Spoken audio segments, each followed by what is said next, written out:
আমি হাজার হাজার হাজার হাজার রিট করেছি, যেটা 100 লয়ার সারা জীবনও করতে পারবে না, 100 কেন তারও বেশি। আগামী 20 তারিখে যে প্রেসিডেন্ট নির্বাচন, সেই নির্বাচন বিষয়ে যে সংসদে আলোচনা হচ্ছে এবং বিভিন্ন পত্রপত্রিকায় আর্টিকেল 70 নিয়ে সমালোচনা হচ্ছে, এই পরিস্থিতিতে আমি সেই আর্টিকেল 70 বৈধতা চ্যালেঞ্জ করে এবং সাথে সাথে আগামী 20 তারিখের যে প্রেসিডেন্ট নির্বাচন তার বৈধতা চ্যালেঞ্জ করে রিট করেছি এবং সেই যদি রুল হয় তাহলে রুল নিষ্পত্তি না হওয়া পর্যন্ত আমি ওই নির্বাচন তফসিল স্থগিত চেয়েছি। আমি এখনও কোনো কোর্টে দেই নাই, দেব। এখন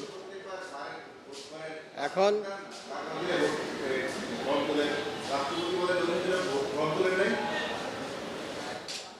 আমি গত প্রেসিডেন্ট ইলেকশন আমি একবার ফর্ম নেওয়ার জন্য গিয়েছিলাম, কিন্তু আমাকে দেয়নি।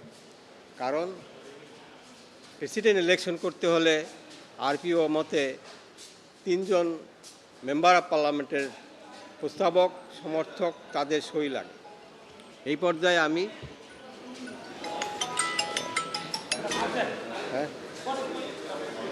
বলেন না, বলেন, প্রশ্ন করেন। এটা তো মেম্বার অফ পার্লামেন্ট নির্বাচন করতে না, প্রেসিডেন্ট ইলেকশন করতে হলে 3 জন মেম্বার অফ পার্লামেন্টের সই স্বাক্ষর প্রয়োজন হয়, যার জন্য কোনো সাধারণ নাগরিক প্রেসিডেন্ট নির্বাচন করতে পারে না। এখানেও সাংবিধানিক যে রাইট জনগণের, সেটাও খর্ব করা হয়েছে। এখানে আমি আর্টিকেল 70 কেন সংবিধানের সাথে সাংঘর্ষিক হবে না এই মর্মে আমি রুল চেয়েছি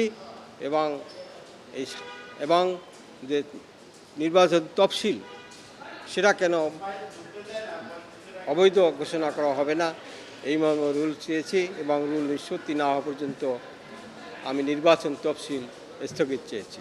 থ্যাংক ইউ।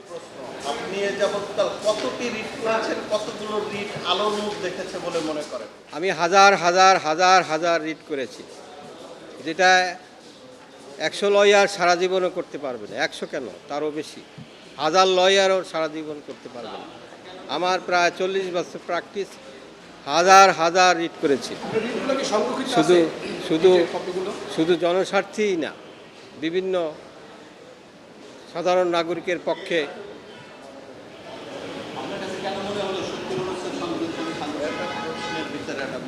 এখানে সংবিধানের যে আর্টিকেল 70 এবং আর্টিকেল 65, যে গণতান্ত্রিক Bangladesh preamble of the constitution, যে গণতান্ত্রিক যে ধারা স্পিরিট, সেটা আর্টিকেল 70 খর্ব করে।